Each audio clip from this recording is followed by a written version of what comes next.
মধ্যপ্রাচ্যে আবারও চরম উত্তেজনা। কয়েকদিনের বিরতির পর এবার জর্ডানে অবস্থানরত মার্কিন সেনাদের লক্ষ্য করে আকস্মিক ক্ষেপণাস্ত্র হামলা চালিয়েছে ইরানের ইসলামিক বিপ্লবী গার্ড কর্পস বা আইআরজিসি।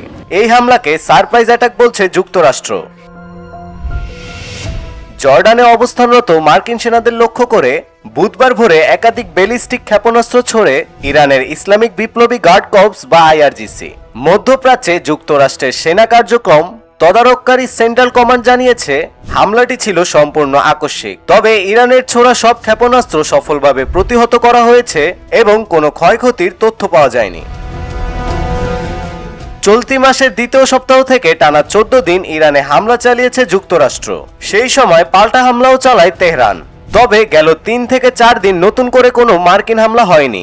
এই বিরতির মধ্যেই জর্ডানে থাকা মার্কিন সেনাদের লক্ষ্য করে নতুন করে ক্ষেপণাস্ত্র হামলা চালান আইআরজিসি।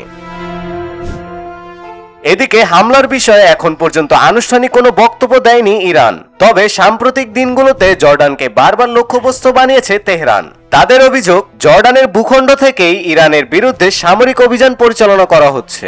ইরানের দাবি, জর্ডানের একটি সামরিক ঘাঁটিতে আগের হামলাগুলোতে মার্কিন হেলিকপ্টার ও অন্যান্য সামরিক সরঞ্জামের ক্ষতি হয়েছে।